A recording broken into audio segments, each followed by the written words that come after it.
ముత్యాల్లాంటి మాటలు ఓసారి మీకు గుర్తు చేయాలి అనిపించింది. చెప్పనా?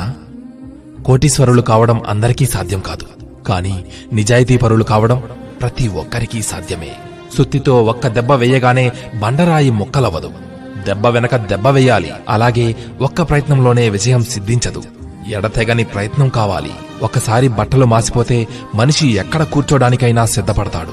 అలాగే ఒకసారి నడత చెడిందంటే ఎలాంటి పనులు చేయడానికైనా సందేహించడు. మనం మన ఆలోచనలకు బందీలం. ఆలోచనలను మార్చుకోనిదే దేన్ని మార్చలేము.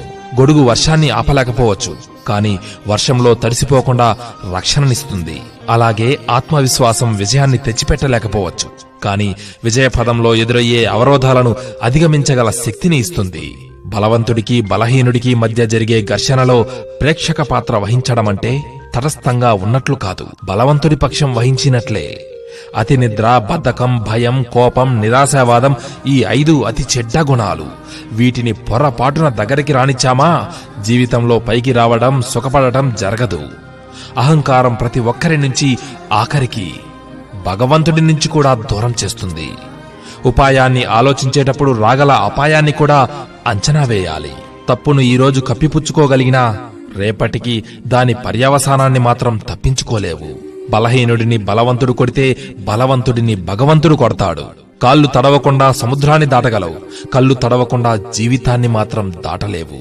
పక్షులకి కొంత ధాన్యం, పశువులకి కొంత గ్రాసం, మనిషికి కొంత సాయం. ఇదే జీవితం. ఉత్తమ గుణాల వల్ల మనిషి ఉన్నతుడవుతాడు, కాని ఉన్నత పదవి వల్ల కాదు. శిఖరం మీద కూర్చున్నంత మాత్రాన కాకి గరుడ పక్షి కాలేదు కదా. తలపై మోసే భారాన్ని ఇతరులు కొంత పంచుకుంటే బాధ తగ్గుతుంది, కాని ఆకలి బాధను, అజ్ఞాన బాధను ఎవరికి వారే తగ్గించుకోవాలి. మంచివారు దూరం కావడం అంటే చెడ్డవారు దగ్గర కావడమే. అది దుఃఖానికి నిదర్శనం. మెరుగు పెట్టకుండా రత్నానికి, కష్టాలు ఎదుర్కోకుండా మనిషికి గుర్తింపు రాదు సుమా. కేవలం డబ్బుంటే సరిపోదు, మంచి వ్యక్తిత్వం ఉంటేనే సమాజం నిన్ను గౌరవిస్తుంది.